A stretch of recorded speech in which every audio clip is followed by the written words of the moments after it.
What's up, everyone? Welcome back to another episode of Boleros. Sam here with the Sultan of Sando, Gab, Lim, and Mr. Maui Yap. We are back. Sorry, medyo nawala kami for a bit. Nakapag-episode din tayo. Oh, Took a break. sorry. Had to take a break. I came from the land of the rising sun. Enjoyed a quick trip to Japan. And I have a funny story, guys.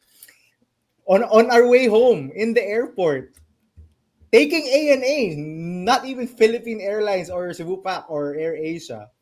Um, there were a couple of people. I think they were Lasallians since they were wearing green. Watching the UAAP, the NU Lasalle game in the airport. I assume they were using a VPN or they subscribed to Pilipinas Live International. But that was funny. You know the UAAP is intense. The UAAP has the most insane fans. When you're abroad and you're finding ways to watch the game LaSalle NU, which I And did you're not wearing finish. green. And they were wearing Right green. They over. were repping their school. Pero You're sakit repping ang your ride school home nun. abroad. Tulog na lang sa airplane. Speaking Tulog na lang, of, pero I don't think naabutan nila yung ending because we boarded the plane before the before the game natapos. ended. Speaking of repping your school, we do want to talk about our sponsors for today. Gab, take it away.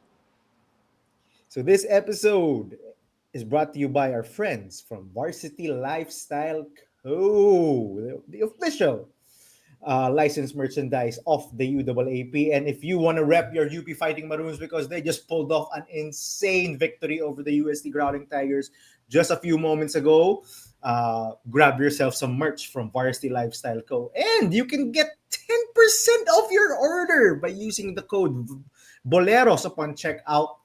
So rep your school. And of course, we do have to shout out the NU Bulldogs who stayed number one over the weekend with a big win over the De La Salle Green Archers, who were eyeing to tie them as the number one seed. So get yourselves a UP or NU shirt, jacket, cap. But if you also want to interest yourselves with a cap, we are still selling our Boleros caps, and you can access them via a link in our description, and we'll pin it as a comment. So you can all order your own Boleros caps. Don't worry, it's all school neutral. Okay, no one has beige, no one has brown, no one has pink in their school colors. So Which we're restocking very soon, by the way. yes, which we're restocking very soon. The pink is pretty popular, so get yourselves your own Boleros cap. Okay. So, shout out to Varsity Lifestyle Co. Check out the link in the description below to get your 10% off, to shop and get your 10% off. For today, since we missed talking about yung games last Sunday, which were also huge games, we're going to play a little this or that. It's a segment that we did in the past. Medyo matagal na nating hindi ginawa. So, Gab has prepared a couple of questions for us. He will give us two choices. This X or that Y. Maui and I will try to answer some of his questions. Gab, we haven't heard his questions yet, so first time namin to maririnig. Gab, take it away. Okay, so this or that. Two teams. Two teams at the top of the standings had big wins in the past four games. NU, as I said, defeating the De La Salle Green Archers 75-67, I think. And a while ago, the UP Fighting Maroons keeping the number 2 seed 89-88 over the UST Growling Tigers. So this or that. Which was the bigger win? NU over LaSalle or UP over UST? Both against potential Final Four contenders or potential top 2 contenders, if you want to put it that way. So, Sam and Maui, NU or UP?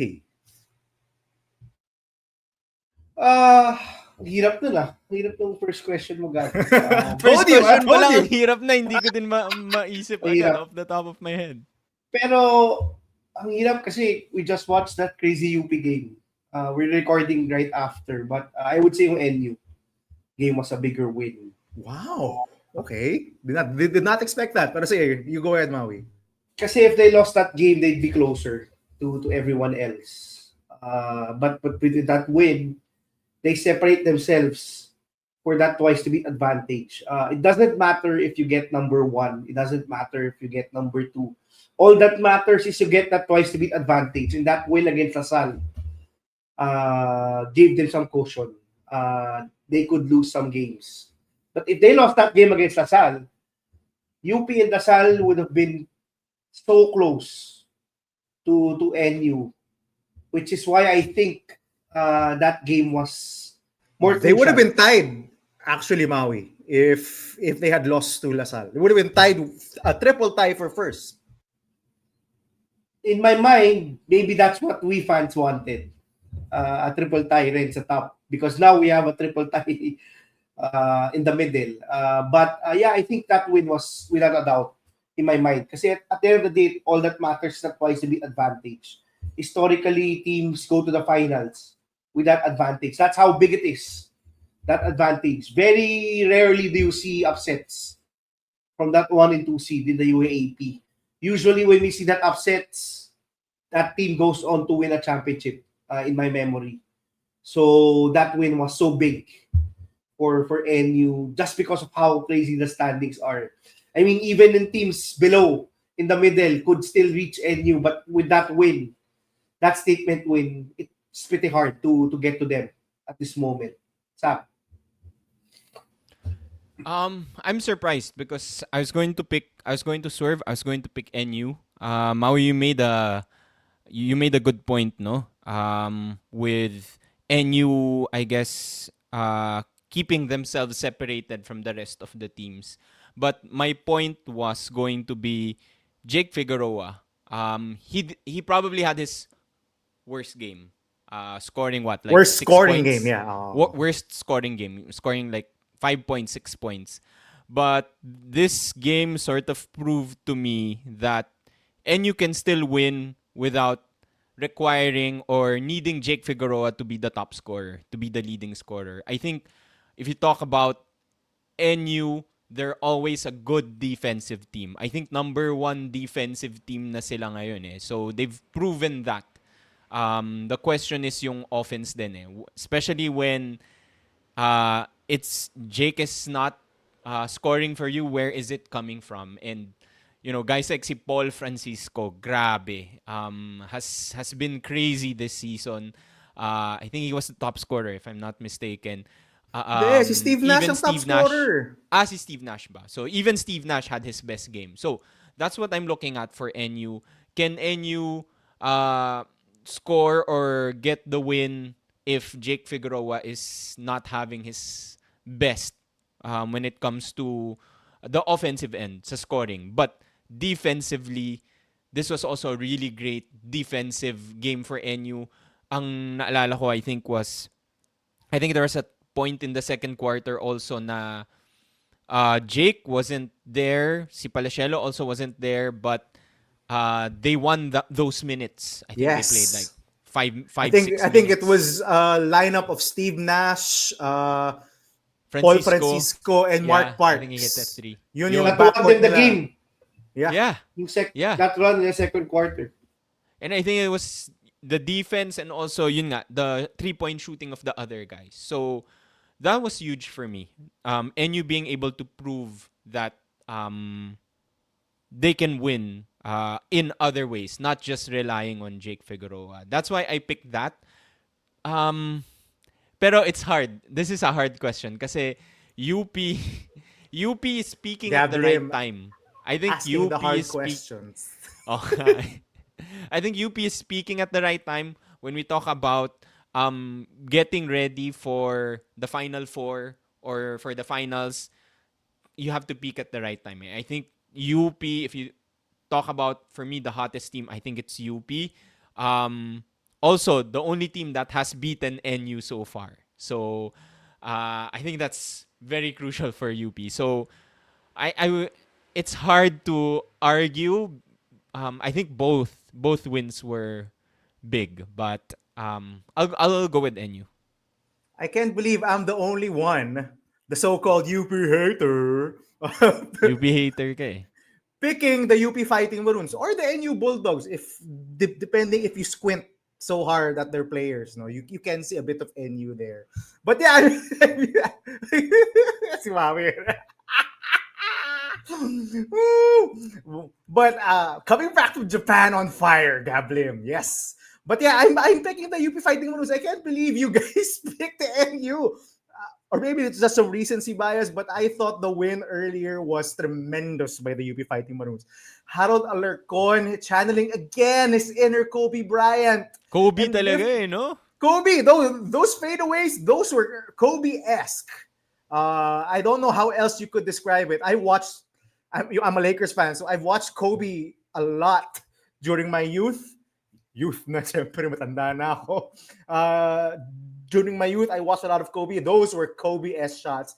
Those mid-rangers were unstoppable. And I can't believe UST did not blitz Harold Alarcon on that pick and roll, that high pick and roll. I mean, at that point, Coach Pido, I think you know where UP was going, where the ball was going to. I mean, it's going to Harold. He's been cooking in the entire fourth quarter. Let somebody beat you.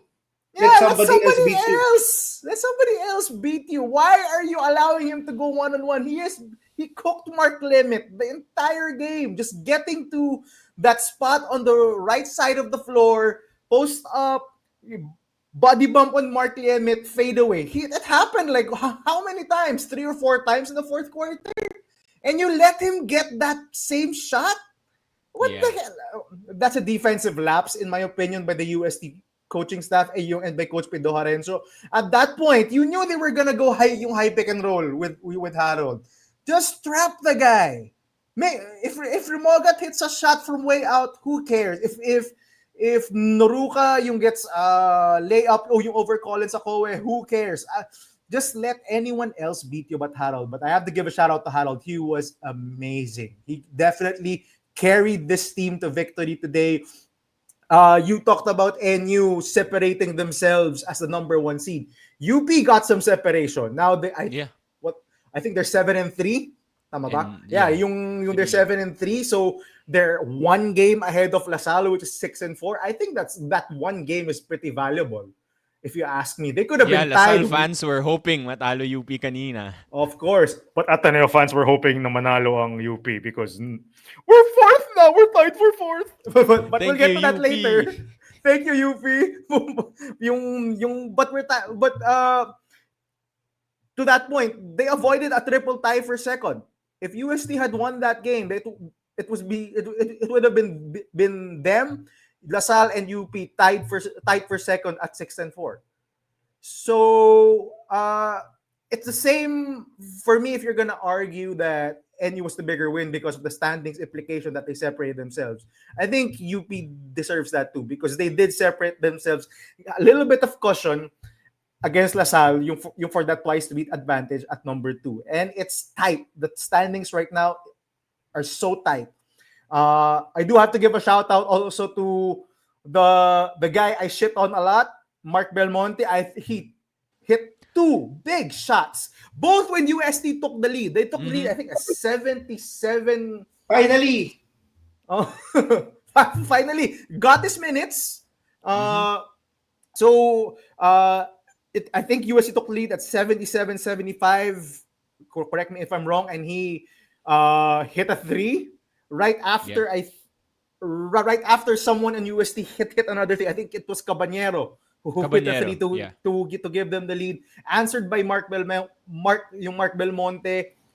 a 3 of his own. And then when UST had an 81-80 lead, Mark Belmonte was open from the free throw line, knocked it down to give UP back the lead. Big shots by Mark Belmonte.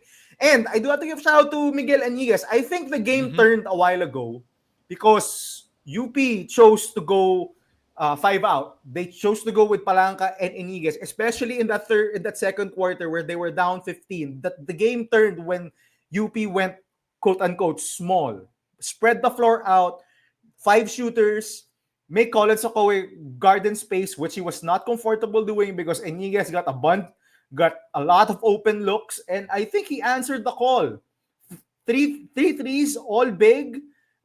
Those two power forwards definitely you have had a hand in this win. It was cemented by Harold Alarcon in the fourth quarter, but talk about some unsung heroes when nearly everyone on UP was in foul trouble.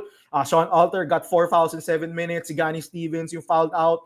But those two bigs, yung Belmonte and Iniguez, deserve a lot of love from the UP community and from all UAP fans. They hit big time shots. I can't believe I'm the only one who went with UP. I thought that was a big win. A big win on a big stage with all the pressure coming from the UST Growling Tigers. They were down big also, as I said. They were down by 15 in the second quarter. Second quarter. It's a big comeback. And then in the fourth quarter, a closeout by Harold Alarcon, masterful on the mid-range, a mid-range maestro. DeMar DeRozan, you would be proud. A guy, the master of the mid-range in the NBA, along with Kawhi. That was an amazing fourth quarter by Harold. Reaction. I'm happy that you shouted out Belmonte. I was going to shout him out also, but I can't believe you missed out on the most important play that Belmonte had. He was at the free throw line. He passed the ball to Gani Stevens for an under the basket shot. I can't believe after 3-4 years with UP, Mark Belmonte knows how to pass the ball and not always take the shot. That was one of the things that I always commented about him na sometimes trigger happy siya. Whenever he gets the ball, he'll take that shot.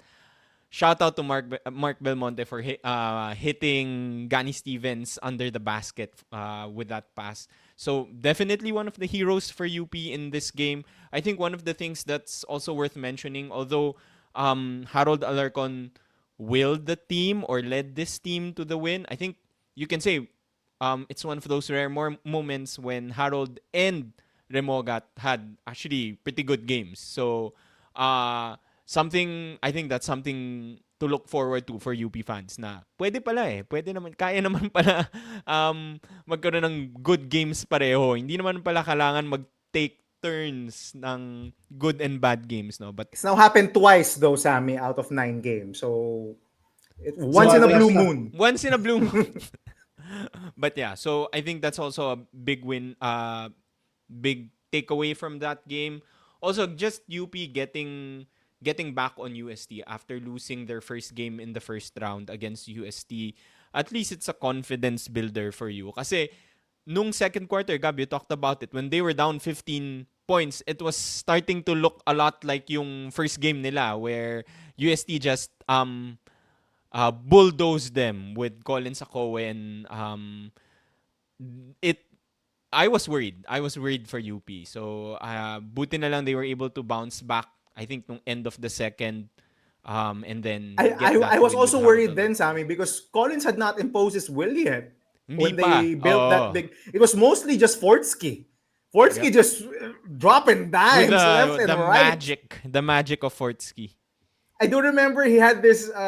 He drove in the middle of the lane and then Fortsky just did a no-look scoop pass underneath. To Jello Crisostomo. It caught everyone off guard. He had another one in the third quarter or in the second quarter, I think, where he slowed down. Just they took a 1, a 2, and then went behind his head. Was it Colin Sokoe or Koji? I think it was Koji. So Koji. He went behind his head. Just end one. Oh, and then end one. Just caught the defense off guard. Just, grabe yung mga dimes ni Fortsky. Those are highlighters. His injury definitely hurt UST here. Definitely. Yeah. Actually, one of my comments was, I think when you were watching the game, diba? Why has Fortsky Padrigal only played 9 minutes so far? I mean, we saw in the first half how crucial he was. It was unfortunate because I think a play or two after that, Coach Pido put him in the game and then he injured his ankle a while ago. I think this is scary for UP because now we're seeing even the others contribute. The biggest question mark coming to the season is what will they do with that four slot? And we've seen that they are very versatile when it comes to that position. I think a lot of comment has to go to Baila also, who has that versatility to play multiple positions. He did a pretty good job limiting si Caballero in the game a while ago. That's something that you Yeah, don't that's see in true. the stat sheet. But if you watch the game, you saw that every time Nick went to the basket, he really had to work for it. On the UST side, masakit. Losing a 1 point, Mamaya losing... mo na pag-usapan ng UST's Maui. Mamaya mo Sige, na mamaya na, pag-usapan mamaya. because our next before we go to our next question, I do want to give siyempre I picked UP, but I do want to bounce off your points then about NU. Jake Figueroa with 7 stocks, 6 steals and 1 block. Insane. And Grabe. this is what Crazy. Baka na-realize ni Jake Figueroa, kailangan ko ng assists and steals so I can get the higher the Stat MVP padding rankings. pala eh, no? 6 Stat assists, padding 6 steals. Grabe. But this is what makes great players. This is what separates the great players from the others.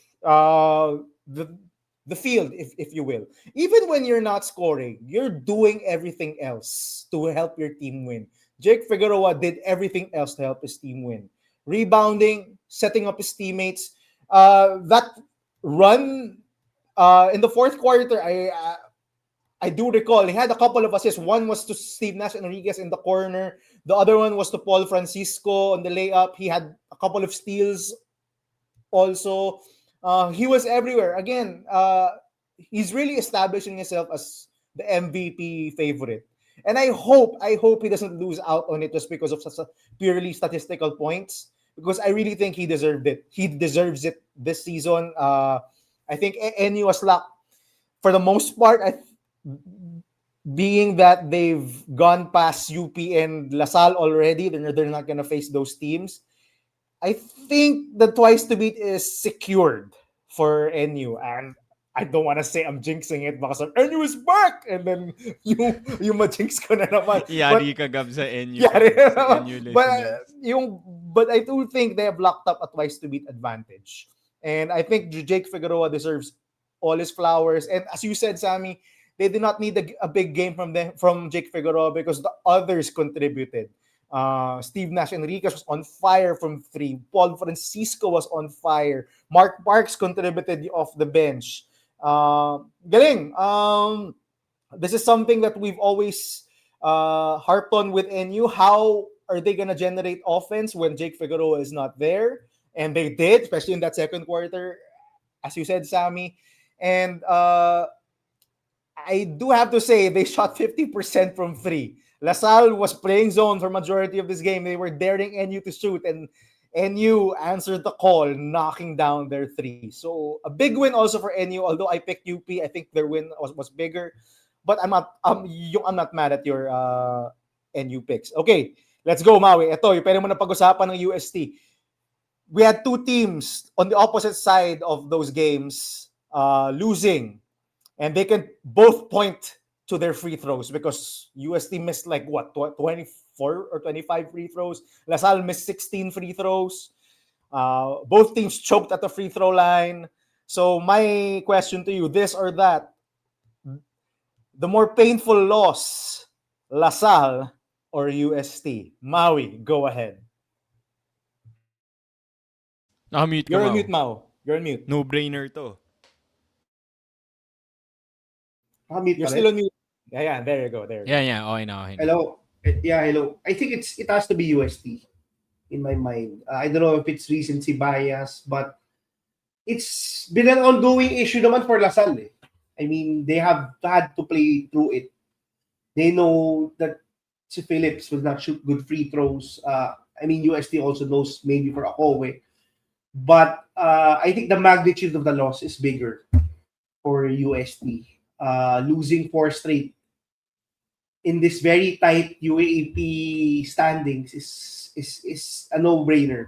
I mean, they came from number 1 and now they're tied for number 4. I think, if I'm not mistaken, or they came from number 2 pala since NU they've been tied with NU at the top. It's a bit crazy. Diba? At one point, we had UST and Ateneo at the top. And now, because of very big losing streaks, maybe UST wants to follow Ateneo after that triple overtime game. Their next game is FEU. And after that, it's going to be UE. But kidding aside, yeah. This is a 1 point loss to UP. And I think the implications were so big. Yung loss nila today. It will definitely bite them in the ass if they're a game down from UP or Lasalle or whomever come Final Four time. As I've mentioned, that twice big advantage is so crucial on the UAAP. I don't know. Maybe this year, because the playing field is more equal than previous seasons, maybe we see some upsets also in the Final Four. But I think it's a big no-no.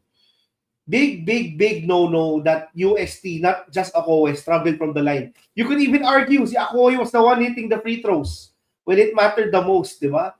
And the others wouldn't hit their free throws. In a 1-point loss, in a tightly contested game against UP, I think that's really the big difference. I think that's one of the main reasons why UP mounted that comeback in second quarter. I think UP was in penalty 8 minutes.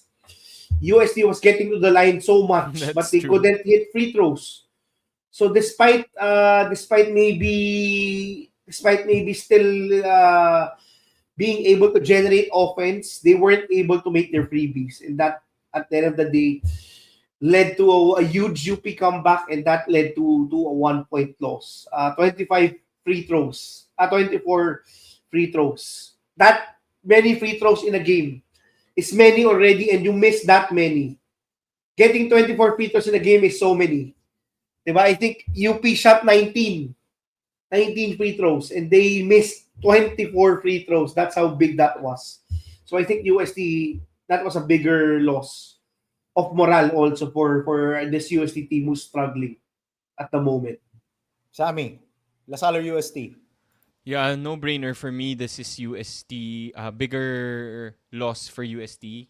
They lost by 1 point. If they could have just made one or two of those free throws, maybe we're talking about like a UST win or in overtime or something like that. So it hurts. What also hurts is sa UST kasi it's everyone. That was the problem. I think si Estacio, sasabihin ko na sana, Estacio was so good nung second quarter pero he missed all of his free throws. Si Paranado also missed a couple, not just one, but he missed a couple of free throws. Everyone missed a shot or a free throw. So yun yung masakit doon. As Maui mentioned, like with Lasalle, expected na with Lasalle. And then you have the usual suspects, no? Si Mike Phillips, si Luis Pablo. This one talaga, like you have to, you can't help when you look at the box score, the stat sheet, parang you can't help but to point to the free throws for this loss. You can't help but to blame the free throws for this loss for UST. They led as much as 15. They were in it up until the end, until Harold Alarcon hit that shot. They could have won this if only they made their free throws. So that's a big problem, I think, for UST that they need to work on. I think actually it's funny because these two are the top two teams when it comes to free throw attempts, I think, like overall. Number 1 UST, number 2 LaSalle. But they're also the worst shooting free throw teams in the league. So it's a problem for both teams, pero masakit yon for UST, the loss against UP today. Okay, I think we're unanimous on this one. I'm also picking UST as the more painful loss because honestly, yung dapat yung tambak na ang UP. By the second quarter, third quarter, if they had just hit, if they had just hit 10 more free throws or 5 more free throws, even they could have run away with this game. Honestly, just they shot themselves in the foot. They have no one else to blame but themselves. I pointed to their defensive blunder a while ago. Why are you not trapping or blitzing Harold Alarcon on that high screen and roll? that was one of the numerous blunders yung that they made in this game. They were fouled a lot of times. Yes, they were actual fouls. Let's put it that way. Yung Colin Sakoy was definitely fouled a lot of times. Now, you could point to him, you missing 10 free throws. Again, but as Maui said, everyone was missing free throws. Cabanero missed free throws. Paranada. Liemit missed free throws. Mm-hmm.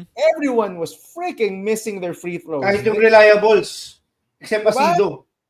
Si Asido lang who gave them the lead, diba, at 88-87. So, definitely UST has no one to blame. No one to blame but themselves. They shot themselves in the foot multiple times in this game just by missing their free throws. UP just capitalized on UST's blunders. I want to point to another blunder.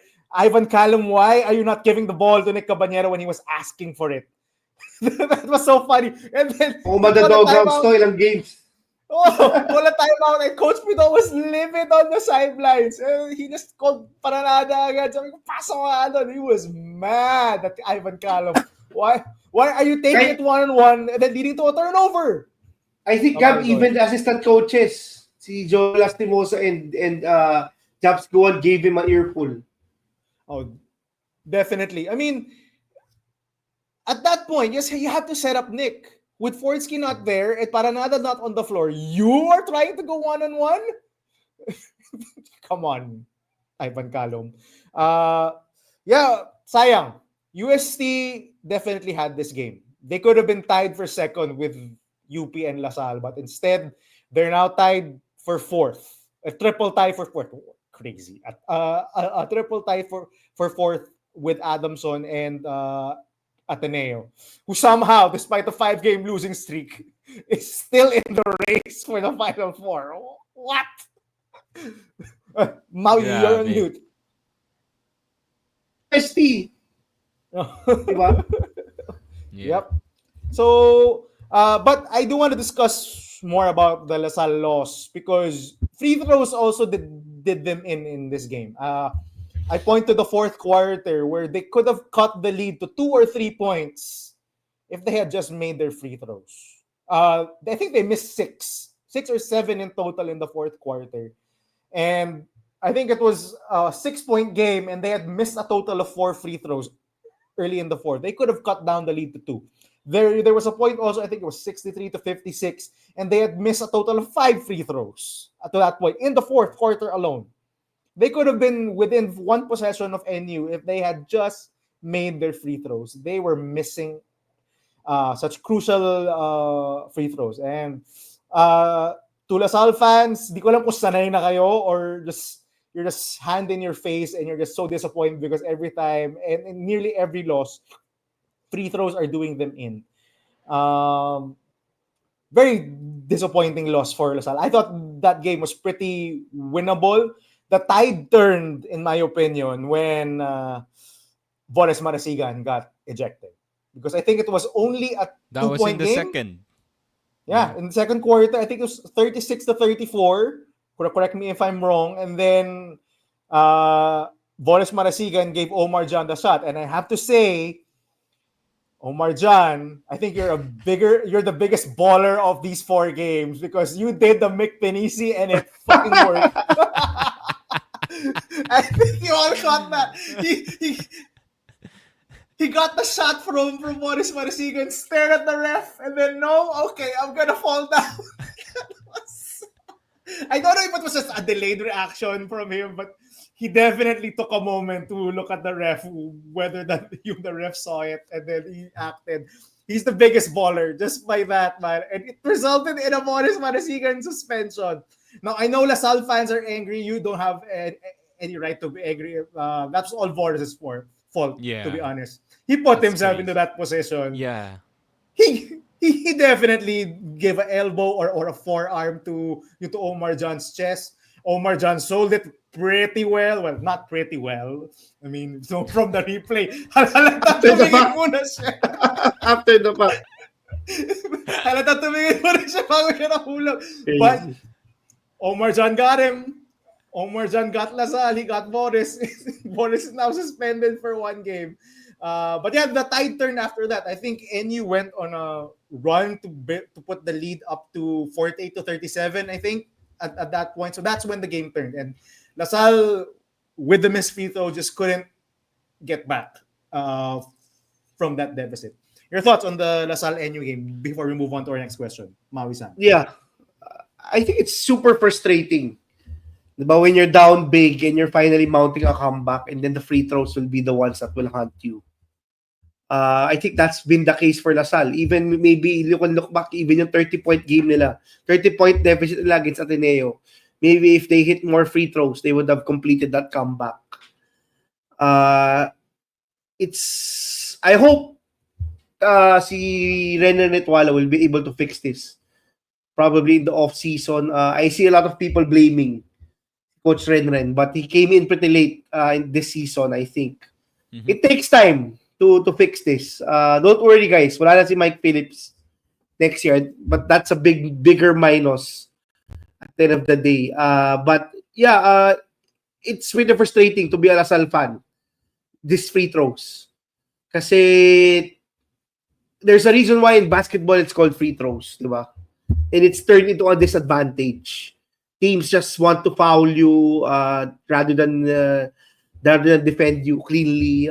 It's one of maybe Sam. That's also one of the main reasons why UST and Lasalle are the top free throw shooting teams, because some coaches would just say just foul them instead of letting them get clean looks or easier baskets, di ba? Mhm. Kasi it would be Especially if you harder have for them. bigs like Phillips and Akowe na hindi naman talaga free throw shooters.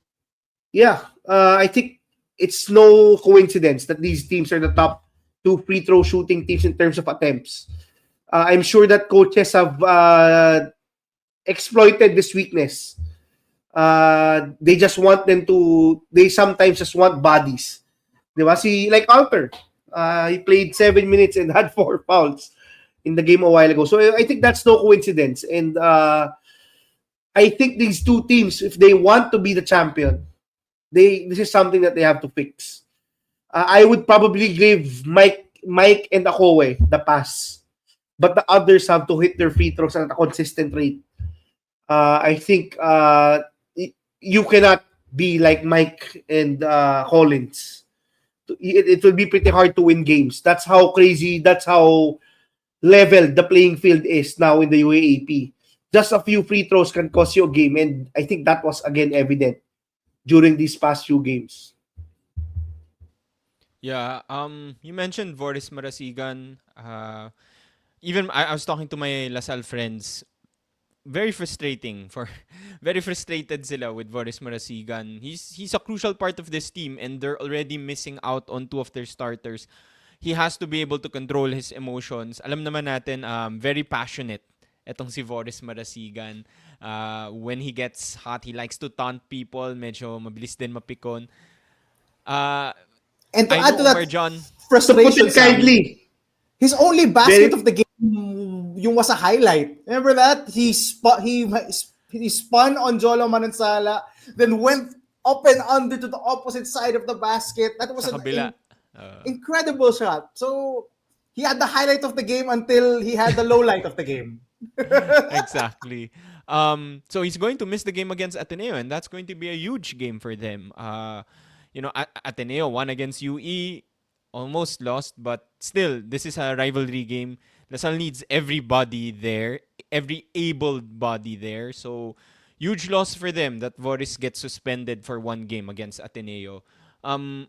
Speaking of free throws, one of the culprits na medyo mahina sa free throw shooting is si Luis Pablo.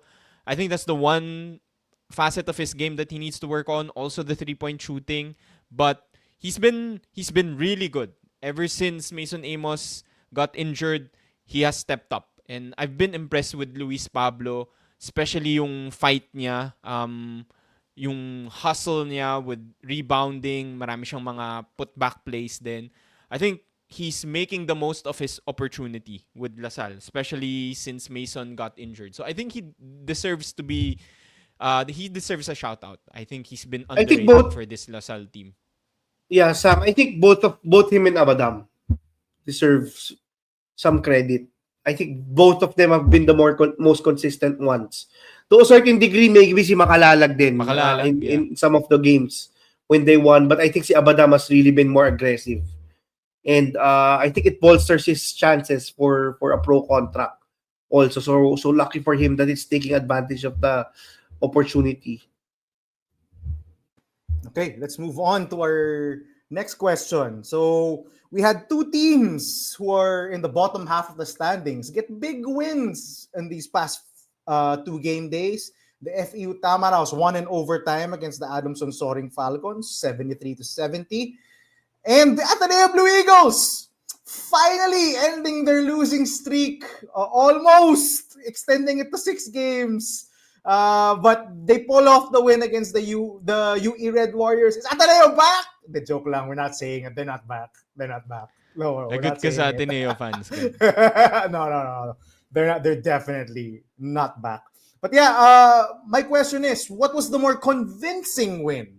FEU over Adamson or Ateneo over UE? Sammy, let's go to you first. Oh, definitely FEU over Adamson. Adamson was one of the hottest teams coming into that game. Just 4 game winning streak, I think. 4 game winning streak, came from an overcome from behind overtime win previously, went into overtime again in against FEU. Ray Allen Torres has been amazing, has been crazy. Maybe we'll talk more about Adamson later.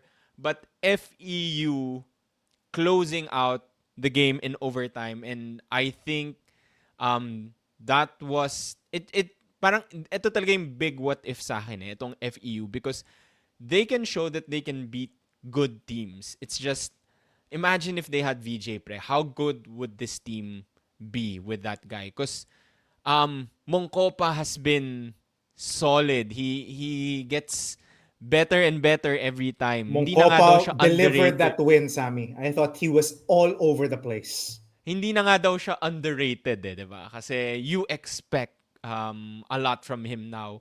I think good point on Mongkopa palaga, because I think we also cursed si John Ray Pasaol, though he scored, in double digits. Parang ever since we sort of called him as a baller and a top MVP candidate, he's had bad games. So baka na-curse lang natin si John Ray I would Pasaol. not call that a bad game, Sam. He had 9 rebounds and 8 assists. He was also orchestrating. Him and Mongkopa deserve all the flowers for this FEU win. Anyway, go ahead. Bad scoring game, parang si Figueroa kanina. But they were able to get this win against the hottest team, I think, and stay in contention. Imagine if Ateneo lost kanina, they would have been above or tied with Ateneo na. So it's that close for me. It's that close. And getting that win against Adamson puts them closer to Adamson also. Another team that they're trying to catch up with. So for me, the more convincing win, FEU, just something to talk about, I guess, is maybe yung FEU galit sa mga birds, because they're 3-1 against Ateneo and Adamson this season. And most of those are like overtime games, by the way, against Ateneo and Adamson. So I'm a believer of this team. Sa totoo lang, I think I put them as number 7 to when we did our preseason rankings. Pero they are number 7, but they're like a very, very, very good number 7. Like one of the best number 7s. I think our power rankings from the preseason are holding true. Medyo, except yung part na Lasalle and UP are now 2 and 3 at any yung number 1. Yun yung medyo hindi natin yung in-expect. But for the most part, I think our power rankings have been on point. Maui, I'll answer first because I agree with Sammy. The Ateneo win a while ago was not convincing. And maybe we'll discuss that more. You're doing right after we discuss the FEU game. FEU pulled off an amazing win. I thought this game was so entertaining. Adamson had a shot to win this or even tie this in the end. I do remember Simonti had a 3-point shot when it was only a 1-point game. And then Kirby Mongkopa just blocked him straight up yung on a 3-point attempt. He also got 2 crucial rebounds. Now, missed 2 free throws, still gave Adamson a chance. Simonte had a last second heave that was good line, pero was a bit short. But definitely FEU. And what I liked about this FEU win, Sammy, they got some bench production. Rojan Montebayor came off the bench, scoring 11. Nabuhay si Montemayor from Yeah, last season. Yun yung sinabi ko sa ano natin, di ba? Sa chat natin. They were carrying basically the FU through the game. I know. And actually, now it's time to zoom in a little bit on si Rojan. I thought he would have a bigger role this season. Yeah. Because yeah, true. he's a guy who can defend you multiple positions, can actually shoot. If you compare him to Stretch the other the guy floor. that yung that they were starting, si Jedrick Daa, who cannot shoot, si Moshi Rojan can shoot. And he's shown he's capable of getting big minutes. I think that was pretty evident last season. I was pretty happy for him in this game. He was able to finally get a good scoring game coming off the bench. And you look at the other guys who contributed. Si Luke Felipe had 6 points. Miguel Ona, 6 points. Career high? That mid-range high? looking so good. Yeah. And Career high ba talaga yun? Hindi ko alam. Hindi ko alam, pero Kago ka sa. But yeah, Perfect actually, from the field, by the way. Perfect from the field. And Sam, his 2 field goals came on face-up jump shots from the mid-range. And in my head, I was like, Looked like mellow. yeah, his shot looks good. And I'm like, where was this for the past 4 or 5 seasons, Miguel Ona? This could legit be a weapon that the FEU could use. That shot looks good. I mean, why aren't you taking more? Why haven't I seen this for the past 3 or 4 seasons? I don't know. But yeah, they got some production outside of their top 4 guys, and I thought that was a big reason why they won this game. As I said, si Kirby Moncopa and si John Ray were all over. They were basically playmaking for everyone else. Si Joric was the catch and shoot guy. Si Mo Konate was the roll guy and the dunker spot guy. But all other plays were being made by Kirby Moncopa and John Ray. Yes, John Ray only had 10 points, but the way he orchestrated the offense, the way he was getting into the lane and finding the open guys was really big time. My answer to this is definitely FEU. Very convincing win. I think it's hard, but they still have a shot at number 4. And heck, even number 3, they still have a shot if things go their way. That's how tight the standings are. So you put me down for FEU. Maui, By the way, go ahead. shout out lang to John Ray Pasaol, who did not have a turnover until the end of the 4th quarter. He only had 1 turnover the entire game. Could have been the most crucial turnover of the game if they didn't win the game. That's true though. But yeah, shout out to John Ray. Very rarely you see an 8-second violation, especially late in the game. But yeah, I think unanimous tayo when it comes to convincing win. I think that FU win was more convincing definitely than the Ateneo win. Their bench finally stepped up, and I think that's how crucial confidence is in basketball. When you start winning games, it's different. It rubs on you. The starters have been there the whole season, playing heavy minutes. The bench finally stepped up, and I think they carried this game. I think they carried this game until the starters were ready to carry this game. I think it's a bit crazy. Si Kirby Moncopa is capable of playing heavy minutes and being this impactful on the floor after being gone, after being out for 2 seasons. I think that deserves a shout out. Legitimate. Maybe I would say as good or maybe better than advertised yung hype surrounding Moncopa from high school. And I hope and I'm excited to see him in an FPU uniform for the next few seasons. I think they have finally they have cornerstones in Pasaol and Moncopa. They have both been pleasant surprises for this season. And tama si Gab, anything is still possible for FPU. Who knows? 'Di ba? Maybe they can pull off some more upsets and squeak in into the Final Four. It's that tight. Only UE has no chance, to be frank. It's crazy to think, di ba? The start that FEU had, the start that Adamson had, and the start that Ateneo and UST had. And these four teams are fighting to get to the Final Four. You would think that a team that started 4-0 and a team that started 5-2 would be sort of secured. Wait, 5-1 pa pala ang 5-2 ang UST. A team who started that good would be secured after the first round. And I think it just shows that the UAAP is so crazy. It's not like UE last year na they're the only team that really massively underperformed in second round. Now, the playing field is more equal. Now, literally every game counts. And I think I heard this a while ago from a very popular Ateneo game-winning player, si Isaac Go. It's different when it's the second round. In the first round, you feel things out. In the second round, it's every game matters. Every game really matters. You give it at all. So, yeah, very good win. Definitely by FEU. I don't think anyone from the... you finish your thought na lang, Maui. Very, very, very convincing win by FEU. I don't think anybody expected them to be in this position right now in the season after losing VJ Pre. True. So we all agree that FEU was the more convincing win. Now let's go a little bit to our Ateneo Blue Eagles, who broke their 5-game losing streak, or 5-5. But I think we're unanimous that was not a convincing victory. Maui, you want to get into more detail on that? Yeah, okay. Actually, Gab, if you asked a different question kung anong mas crucial win, I would have said, without a doubt, yung win ng Ateneo. But we're talking about a convincing win. And I think Ateneo should have lost that game. Could have lost that game. It was UE that gave that game away from Ateneo.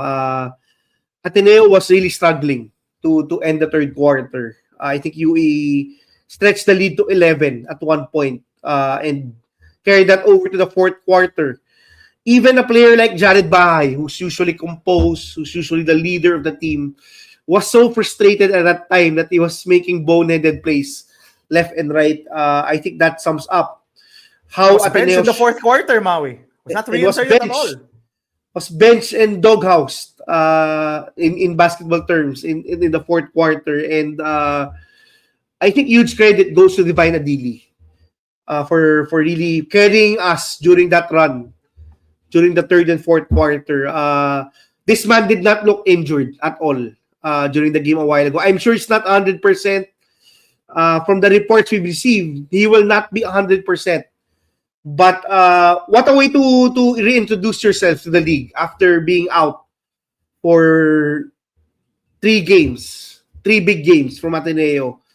But this was really Ateneo's game to lose. They were missing free throws left and right. So many unforced errors. But somehow, some way, UE was committing more blunders than Ateneo. I think it didn't help that si John Abate fouled out with about 3 or 4 minutes, I think, in the fourth quarter. So that was pretty crucial. I thought that UE really had so many chances. To be honest, a lot of the times that si Lingo was shooting from the outside, I was closing my eyes and praying. I was not even looking if it was going to go in. Kamalas yung Ateneo na kung kailan babalik si Lingo at ang init niya, Ateneo pa ang kalaban. And I guess sinuwerte Ateneo in the end. I would say this a win that I can accredit luck into it. Those were some pretty good looks from Lingo during the end of the game. And Ateneo was fortunate that it wasn't able to hit any of those crucial shots. Buti na lang naubusan na nung third quarter si Lingo. But as they say in the end, a win is a win. And Ateneo can finally rest. And the pressure is, I mean, not off, but lower. Kasi you can really feel the tension and the pressure within the team with this losing streak. Yeah, before we go to you, Sam, I definitely agree with Maui. The game a while ago was not convincing. The win a while ago by Ateneo was not convincing. Yes, the monkey is off their back. They're not in a losing streak anymore. They're back to 500. But they had so many problems a while ago. I do want to point out that they were sloppy to start this game. They had 7 turnovers in the first quarter.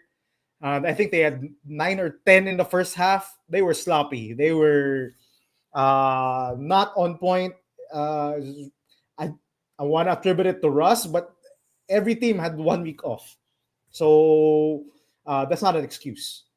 Second, their defense was atrocious. Their individual man-to-man defense was freaking atrocious.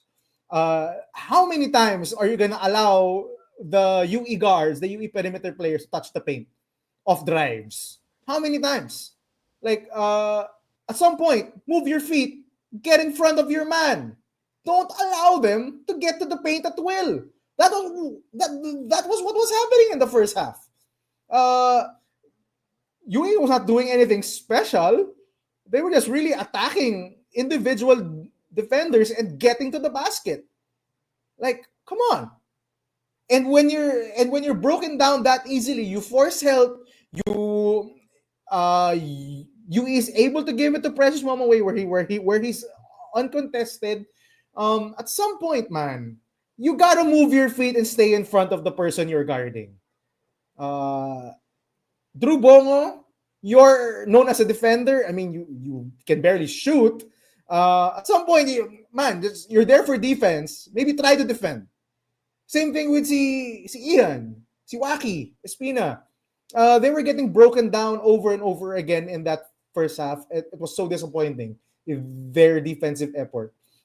Uh, Another thing, I don't know if they've watched the previous games, but if you double Precious Mom away when he makes his move, he does not know what you want to do. How are you allowing Precious Mom away to make his move cleanly, like go 1-on-1 against Divine Adili or kay Maniladi? Pressure him as soon as he make a move double. It's like, what happened to the scouting report? To you, what happened to the videotape reviews? You can't allow Precious to make his move 1-on-1. He's too good, especially inside the paint. Double, make again, like what I said during the Alarcon play in the game a while ago. Make someone else beat you. I think we kind of addressed that at halftime. You can see there was a better defensive intensity in the third quarter, but UE was just on fire from three.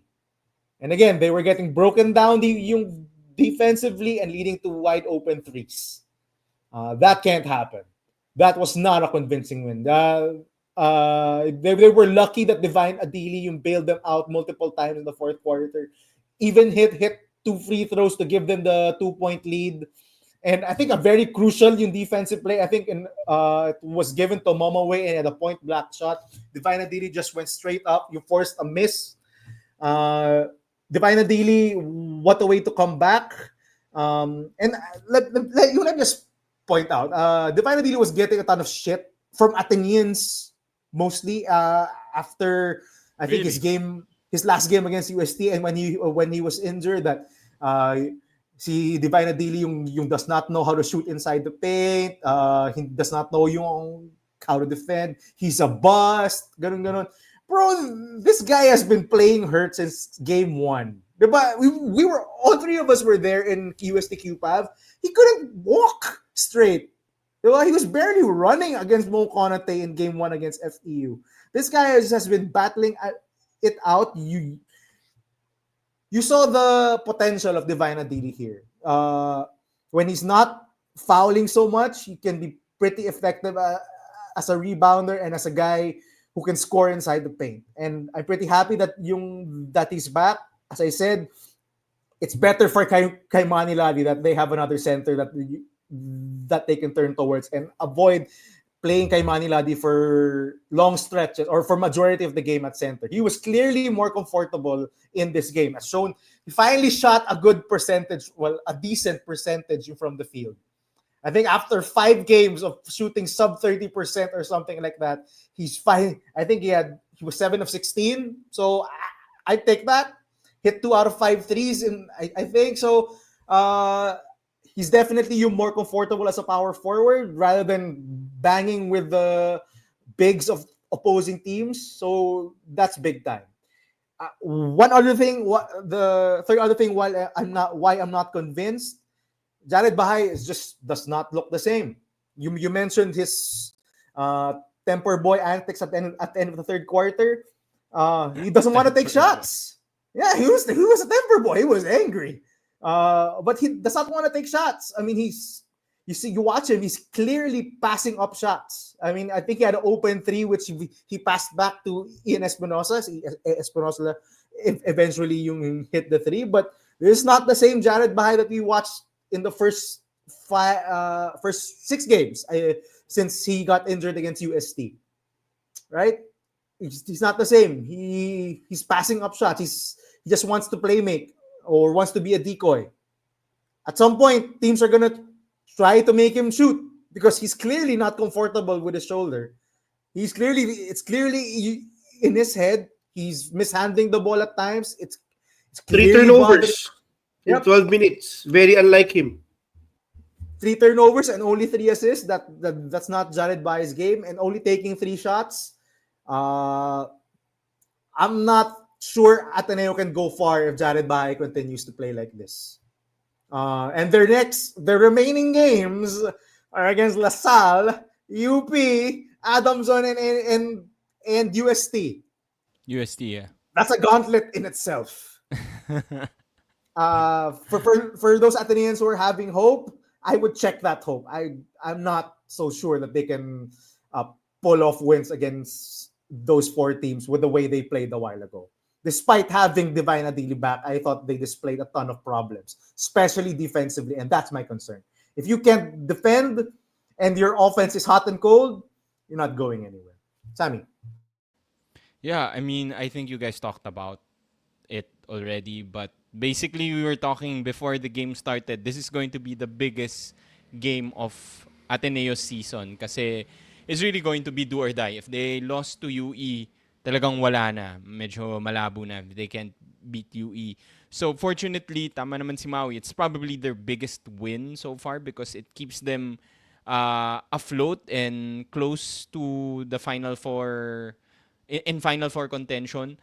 But if you're an Ateneo fan and you saw that game, parang frustrated ka pa rin kahit nanalo. You're relieved that they won, but they had to do everything and UE had to miss a couple of shots and make a few mistakes for Ateneo to win that game.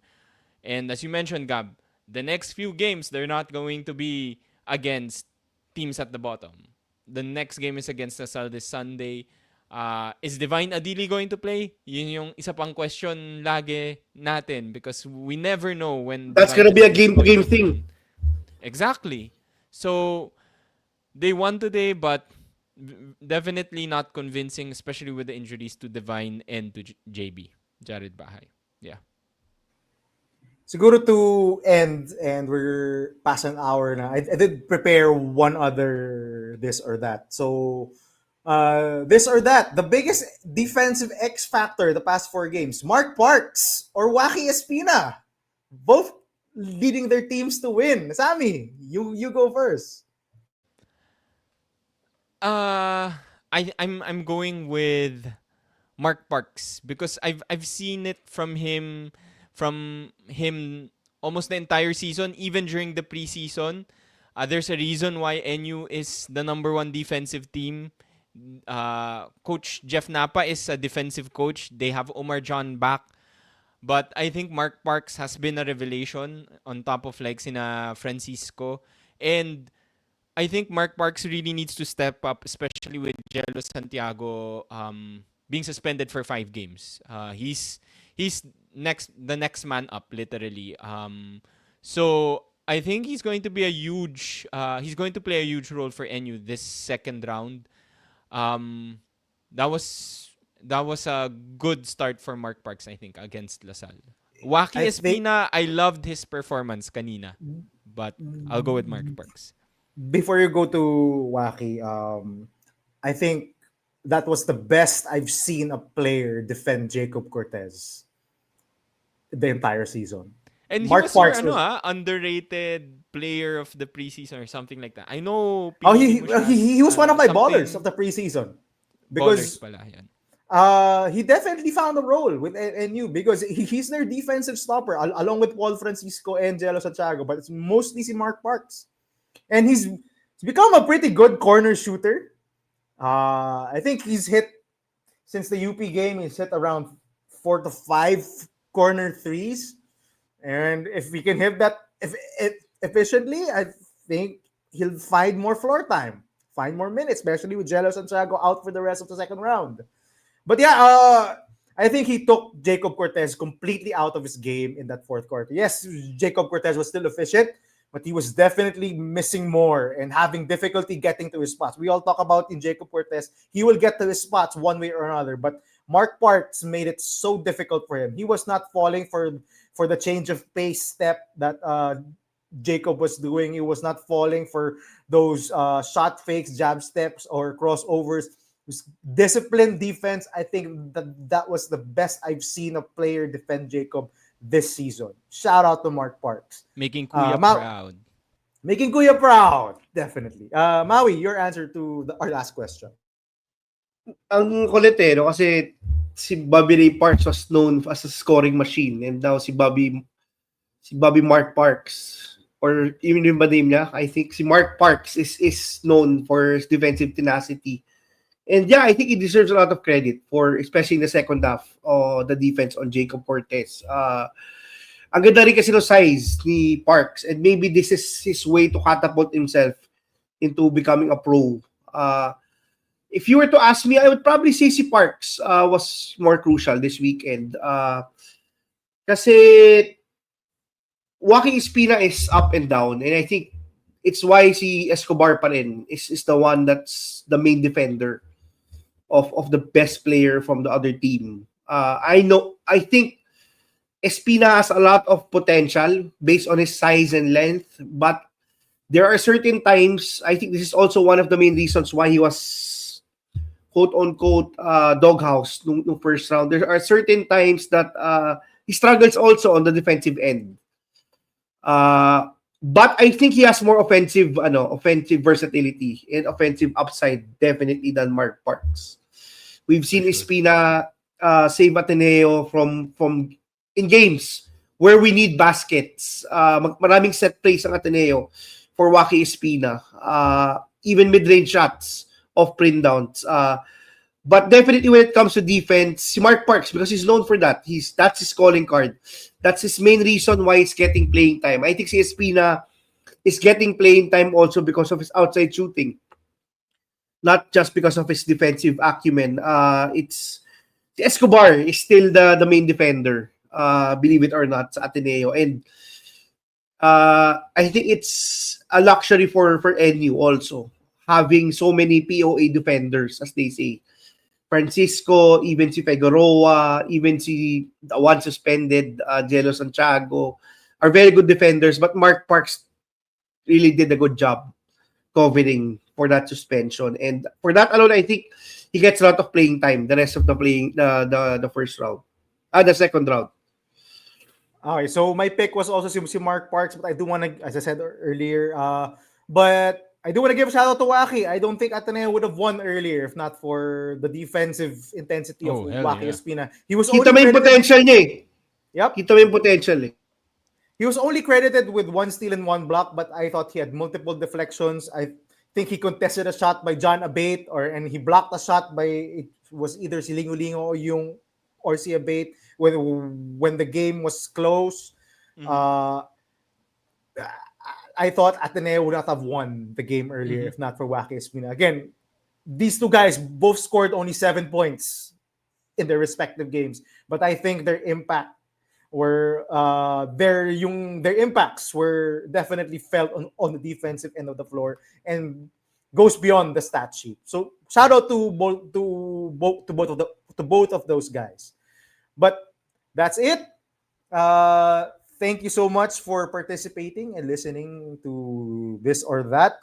We covered nearly every game, despite missing one weekend of games. We did cover Wala all the magtatampo. games.